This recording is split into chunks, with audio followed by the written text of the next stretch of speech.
अगले दिन 6 दिसंबर की सुबह सविता अंबेडकर अपनी दिनचर्या के अनुसार उठीं और उन्होंने बाबा साहब को सोए हुए पाया।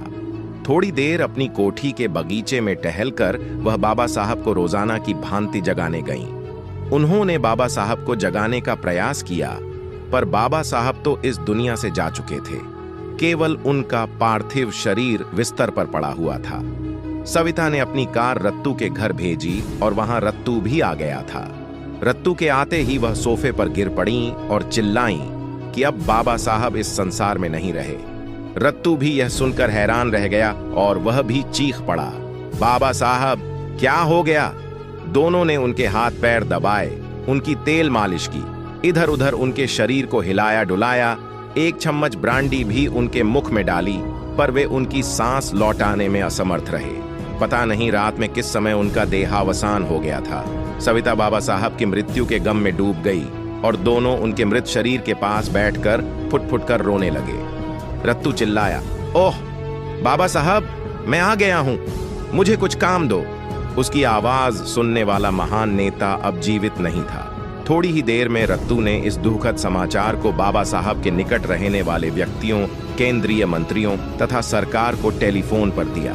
कुछ ही घंटों में यह समाचार आग की तरह पूरी दिल्ली और देश में फैल गया। इस दुखद समाचार से सारा देश व्याकुल हो उठा। ONL इंडिया रेडियो ने इस समाचार को 2 बार प्रसारित किया। उस समय संसद का अधिवेशन चल रहा था। सूचना मिलते ही सदनों की कार्यवाही बंद कर दी गई। लोकसभा में प्रधानमंत्री नेहरू ने भावभीनी श्रद्धांजलि अर्पित की और वह बाबा साहब के निवास स्थान भी गए। लगभग 10 बजे से उनके निवास स्थान 26 अलीपुर रोड दिल्ली पर डॉक्टर बाबा साहब अंबेडकर के पार्थिव शरीर के दर्शन करने के लिए लोगों की भीड़ जमा होना शुरू हो गई और शाम 7 बजे तक हजारों नर नारी वहां आते रहे। वहां सूचित किया गया कि उनका पार्थिव शरीर हवाई जहाज से बंबई, मुंबई पहुंच रहा है। लाखों की संख्या में लोग बाबा साहब के दादर स्थित राजगृह मकान पर पहुंच गए और हजारों लोग हवाई अड्डे पर जमा हो गए। अतः बाबा साहब के अनुयायियों ने उनके पार्थिव शरीर की यात्रा दिल्ली में निकालना निश्चित किया। शाम 6:30 बजे उनके शरीर को एक ट्रक पर रखकर सजाया गया और जुलूस 26 अलीपुर रोड से मुख्य बाजारों में होता हुआ सफदरजंग हवाई अड्डे पर पहुंचा। लगभग 10:30 बजे बाबा साहब का पार्थिव शरीर बंबई के लिए रवाना हो गया और 7 दिसंबर की दोपहर तक अंतिम संस्कार के सभी प्रबंध पूर्ण कर लिए गए थे।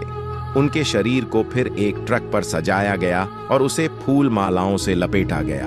उनके सिर के पास भगवान बुद्ध की एक प्रतिमा रखी गई। लगभग 1:30 बजे जुलूस प्रारंभ हुआ और बंबई के मुख्य बाजारों में होता हुआ दादर श्मशान घाट पर पहुंच गया। शाम के अंधेरे में बाबा साहब के पार्थिव शरीर को चंदन की चिता पर रखा गया और उनके पुत्र यशवंत राव ने उनकी चिता को 7:30 बजे अग्नि दी। इस प्रकार अंतिम विदाई के साथ एक महापुरुष, महान विचारक, समाज सुधारक और दलितों के मसीहा के जीवन का अंत हुआ। भारत सरकार ने 14 अप्रैल 1990 को मरणोपरांत डॉ.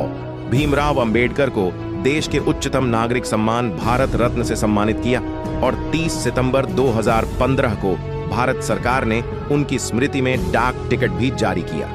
अगर आपको यह वीडियो जानकारीपूर्ण और प्रेरणादायक लगा हो तो कृपया लाइक बटन दबाएं, इसे अपने दोस्तों और परिवार के साथ साझा करें और हमारे चैनल को सब्सक्राइब करें ताकि आप हमारी और भी ऐसी जानकारीपूर्ण वीडियो देख सकें।